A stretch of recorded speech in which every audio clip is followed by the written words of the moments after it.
Hello everyone, আসসালামু আলাইকুম। Welcome back to my channel Farzana's recipe house. আবারও হাজির হয়েছি নতুন আরও একটি রেসিপি নিয়ে। এটি হচ্ছে ছোটোবেলার স্পেশাল কটকটি রেসিপি। আমরা যারা গ্রামে বড় হয়েছি তারা কিন্তু অনেক মজার মজার খাবার ছোটোবেলায় খেয়েছি, যেগুলো এখন আর পাওয়া যায় না। তো সেই খাবারগুলোর মধ্যে কিন্তু কটকটি হচ্ছে একটা। আর এখনকার বাচ্চারা কটকটি কি সেটা জানেই না। তো আপনারা চাইলে বাসায় এই মজার খাবারটা তৈরি করে নিজেরাও সেই স্বাদ উপভোগ করতে পারেন এবং বাচ্চাদের সাথে শেয়ার করতে পারেন আপনার ছোটোবেলা।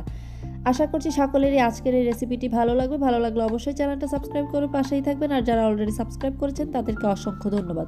সেই সাথে লাইক, কমেন্ট, শেয়ার করতে ভুলবেন না। তো চলুন চলে যাই আজকের রেসিপিতে।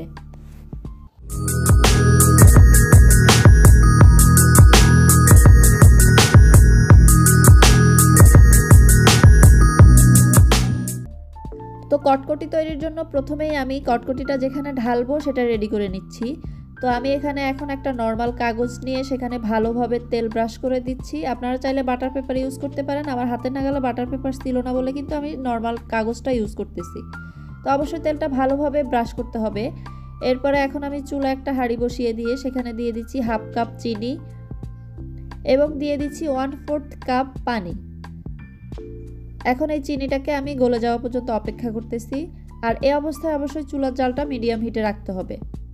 যখন চিনিটা পুরোপুরি গলে যাবে তখন কিন্তু চুলার জালটা একেবারে ল করে দিতে হবে, তা না হলে আমাদের চিনির যে ক্যারামেলটা তৈরি হবে সেটা পুড়ে যাবে। তো এভাবে চুলার জালটা ল হিটে রাখলে কিছুক্ষণের মধ্যে কিন্তু আস্তে আস্তে এরকম কালার আসতে শুরু করবে ক্যারামেলের। তো আমি জাস্ট এভাবে একটু গড়িয়ে দিচ্ছি, আপনি অন্য কোনো কিছু দিয়ে কিন্তু নাড়তে হবে না। তো এভাবে গড়িয়ে দেওয়ার পর এটা কিন্তু সমানভাবে চারপাশেই কিন্তু ক্যারামেলটা সৃষ্টি হতে শুরু করবে। দেখতে পাচ্ছেন আস্তে আস্তে এটা কালারটা কিন্তু পুরোটাই চলে আসতেছে। তো এটা কিন্তু খুব বেশি গাঢ় কালার করা যাবে না। গাঢ় কালার করতে গেলে আপনার কটকটিটা তেতো লাগবে, কারণ এটা নামানোর পরে কিন্তু আরও অনেকটা কালার চলে আসবে। তো আমি এখন চুলাটা বন্ধ করে দিয়েছি। এখন মিনিট খানেক পর আমি এখানে অ্যাড করতেছি 1 চা চামচ বেকিং সোডা। এটা কিন্তু বেকিং পাউডার না, এটা খাবার সোডা যেটা আর কি ওইটা। তো বেকিং সোডাটা দেওয়ার পর এভাবে আমি ভালোভাবেই কিন্তু নেড়েচেড়ে নিচ্ছি। দ্রুত কিন্তু এই কাজটা করতে হবে, অবশ্যই দ্রুত, এবং যে পেপারটা আমি রেডি করে রেখেছি দ্রুতই কিন্তু ওখানে ঢেলে নিতে হবে। তো আমি ঢেলে নিয়েছি, দেখতে পাচ্ছেন এটা কিন্তু কোনোভাবে শেপ দিতে হবে না। এটা ঢেলে নেওয়ার পর যেই শেপটা থাকবে ওটাই কিন্তু তৈরি হবে।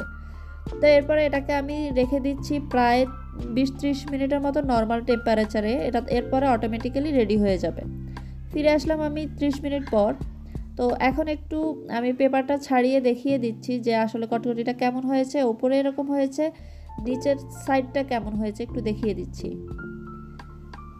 তো দেখতেই পাচ্ছেন এটা কিন্তু দুপাশেই আমার রেডি, ভালোভাবে হয়ে গেছে এবং এটা শক্ত হয়েছে, এটা কিন্তু নরম নাই। এখন আমি উপর থেকে জাস্ট এভাবে ছেড়ে দিলেই টুকরো টুকরো হয়ে যাবে। আপনারা চাইলে আপনাদের পছন্দ মতো শেপ দিয়ে নিতে পারেন। তো আমি এভাবেই করে নিই সাধারণত। এরপরে একটা এয়ারটাইট কন্টেনারে এটাকে আপনারা রেখে দিতে পারবেন কয়েকদিনের জন্য। তো ফ্রেন্ডস, আশা করছি ছোটোবেলার একটা পারফেক্ট রেসিপি আপনাদের সাথে শেয়ার করতে পেরেছি। যদি ভালো লাগে তাহলে